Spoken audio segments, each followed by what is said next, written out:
جو شخص مشکلات کا سامنا کرنے کا حوصلہ نہیں رکھتا وہ کبھی کچھ حاصل نہیں کر سکتا۔ اگر تم مجھے ہرانے کا خواب بھی دیکھو تو بہتر ہے کہ تم جاگ جاؤ اور اپنے خواب کی معافی مانگو۔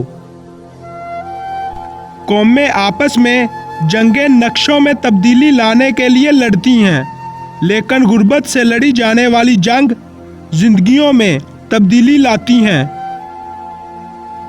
میں نے زندگی میں بہت سی غلطیاں کی، لیکن اگر میں اپنی زندگی میں کسی ایک شخص کی زندگی بھی بہتر کرنے میں کامیاب رہا تو میری زندگی رائے گاں نہیں گئی۔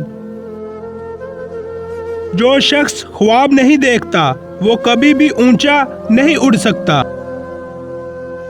کاش کہ لوگ دوسروں سے بھی ویسے ہی محبت کرتے جیسے وہ مجھ سے کرتے ہیں۔ اگر وہ ایسا کریں تو دنیا بہت خوبصورت ہو جائے گی۔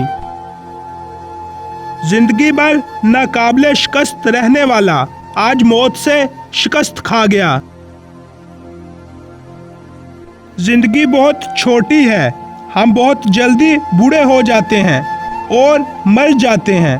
یہ ایک احمقانہ بات ہے کہ ہم لوگوں سے نفرت کرنے میں اپنا وقت ضائع کر دیں۔ دوستی ایسی چیز نہیں جو آپ کسی تعلیمی ادارے میں سیکھیں، بلکہ اگر آپ نے دوستی کے صحیح معنی نہیں سیکھے تو آپ نے کچھ نہیں سیکھا۔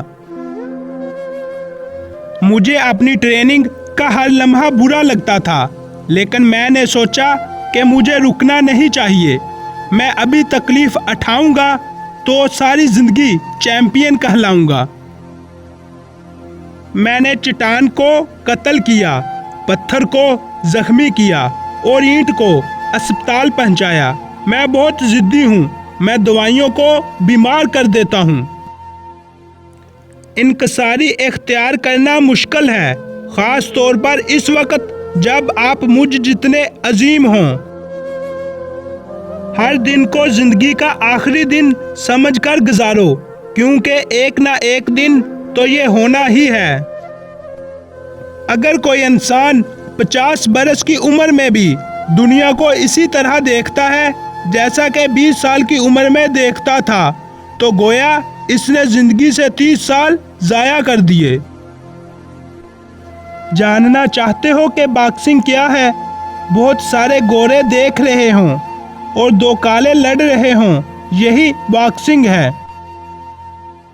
کیا آپ جانتے ہیں کہ میں دنیا کا سب سے بڑا چیمپئن کیوں ہوں؟ کیونکہ میں وہ واحد چیمپئن ہوں جو پانی کے نیچے پریکٹس کرتا ہے۔ دو چیزیں تمہاری زندگی میں مشتمل ہیں، ہمت اور خوف۔ اگر خوف میں رہو گے تو دنیا میں کچھ بھی حاصل نہیں کر سکو گے، اور اگر آپ میں ہمت ہے تو تم سب کچھ حاصل کر سکتے ہو جس کی آپ نے خواہش کی ہو۔